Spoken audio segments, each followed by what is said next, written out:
بسم اللہ الرحمن الرحیم۔ حضرت علی رضی اللہ تعالیٰ عنہ کا بیان ہے کہ حضرت دانیال علیہ السلام یتیم تھے، ان کے ماں باپ زندہ نہ تھے۔ بنی اسرائیل کی ایک خاتون نے ان کو گود لے کر ان کی پرورش و پرداخت کی۔ اس زمانے میں بنی اسرائیل میں ایک بادشاہ تھا جس کے 2 قاضی تھے۔ وہ خاتون بہت ہی حسین و جمیل اور باروب تھیں۔ وہ بادشاہ کی خدمت میں گاہے بگاہے آیا کرتیں اور اسے پند و نصیحت کیا کرتی تھیں۔ اس خاتون کی وقتاً فوقتاً بادشاہ کی خدمت میں آمد و رفت کو دونوں قاضی بڑے غور سے دیکھا کرتے تھے۔ اس کی محبت ان دونوں کے دلوں میں جاں گزیں ہو گئی اور وہ اسے اندر ہی اندر دل و جان سے چاہنے لگے۔ ایک مرتبہ موقع پا کر انہوں نے اس پاک باز خاتون سے اپنی اندرونی کیفیت کا اظہار بھی کر دیا اور اسے یہ باور کرانے کی کوشش کی کہ ہم دونوں تم سے بہت زیادہ پیار اور محبت کرتے ہیں اور ہمیں یقین ہے کہ ہمارے عشق کو تم قبول کرو گی۔ مگر اس پاک باز خاتون نے انہیں نصیحت کی اور ان کی محبت قبول کرنے سے انکار کر دیا۔ دونوں قاضیوں نے طرح طرح سے اسے بہلا پھسلا کر اپنی جھوٹی محبت کے دام فریب میں پھنسانا چاہا، مگر وہ کسی بھی طرح ان کے ہاتھ نہیں آئی۔ جب دونوں قاضیوں نے دیکھا کہ یہ خوبصورت خاتون کسی بھی قیمت پر ان کے ہاتھ نہیں آ سکتی تو انہوں نے جھنجھلا کر بادشاہ کے روبرو یہ شکایت کر دی کہ جو عورت آپ کو آ کر پند و نصیحت کیا کرتی ہیں اس نے زنا جیسے عظیم گناہ کا ارتکاب کیا ہے۔ بادشاہ نے جب اپنے قاضیوں کی شہادت سنی تو وہ بڑی مشکل میں پڑ گیا اور اس سے بے حد صدمہ پہنچا، کیونکہ وہ اس خاتون کی شرافت و نجابت کا دل سے قائل تھا، مگر قاضیوں کی شہادت کو بھی جھٹلایا نہیں جا سکتا تھا۔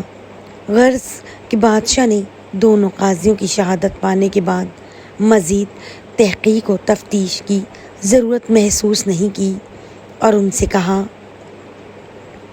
تم دونوں کی شہادت قابل قبول ہے۔ پھر بادشاہ نے اس عورت کو 3 دن کی مہلت دی اور اس کے بعد اس کی سنساری کا حکم دے دیا۔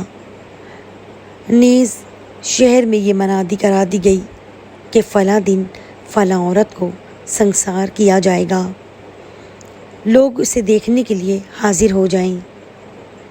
بادشاہ نے اگرچہ اس عورت کی سنساری کا حکم دے دیا تھا، مگر اندر سے وہ بہت پریشان تھا۔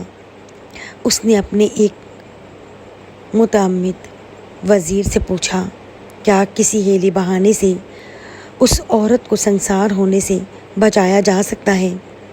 وزیر نے عرض کیا، اب جب کہ شہر میں اس کی سنساری کی منادی کرا دی گئی ہے اور یہ سنساری کا فیصلہ آپ ہی کے قریبی 2 قاضیوں کی شہادت کی بنیاد پر دیا گیا ہے، پھر ایسی صورت میں اس عورت کی سنساری کے فیصلے پر عمل درآمد نہ کرنے میں کون سی بات مانع ہو سکتی ہے؟ تیسرے دن، جو کہ اس عورت کے سنسار ہونے کا دن تھا، بادشاہ کا وہ متعمد وزیر گھر سے نکلا تو اس نے دیکھا کہ چند بچے کھیل رہے ہیں۔ ان میں حضرت دانیال علیہ السلام بھی تھے۔ وہ حضرت دانیال علیہ السلام کو نہیں پہچانتا تھا، تاہم کھڑا ہو کر ان بچوں کا کھیل دیکھنے لگا۔ حضرت دانیال علیہ السلام نے بچوں کو اکٹھا کر کے کہا کہ اے بچوں، آؤ میں تمہارا بادشاہ بنتا ہوں، اور اے فلاں تو زاہد و رفاقی پے کر فلانی عورت بن جا۔ اور وہ لڑکوں کو قاضیوں کا کردار دیا کہ تم دونوں میری عدالت میں اس عورت کے خلاف گواہی دو۔ پھر خود ہی مٹی کا ڈھیر جمع کر کے اس پر بیٹھ گئے اور ہاتھ میں لکڑی کی ایک تلوار رکھ لی۔ اب صورت ایک عدالت کی سی تھی۔ دونوں قاضی لڑکے اور وہ لڑکا جو عورت کے روپ میں تھا سامنے کھڑے تھے۔ حضرت دانیال علیہ السلام نے دوسرے لڑکوں سے کہا کہ وہ ایک قاضی کا ہاتھ پکڑ کر دور فلاں جگہ لے جائیں۔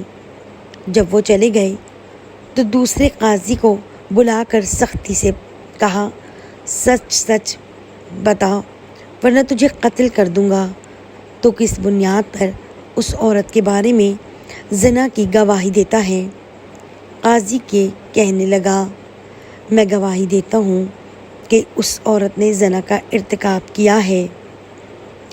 حضرت دانیال علیہ السلام نے پوچھا، کب؟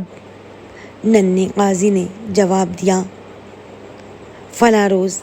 حضرت دانیال علیہ السلام نے پوچھا، کس مرد کے ساتھ اس نے زنا کیا ہے؟ ننھے قاضی نے جواب دیا کہ فلاں بن فلاں کے ساتھ۔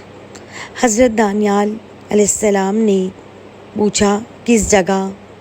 ننھے قاضی نے جواب دیا کہ فلاں جگہ۔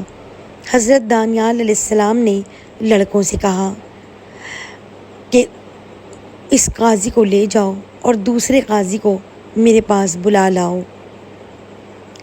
لڑکوں نے حکم کی تعمیل کی۔ حضرت دانیال علیہ السلام نے اس دوسرے قاضی سے بھی وہی سوالات کیے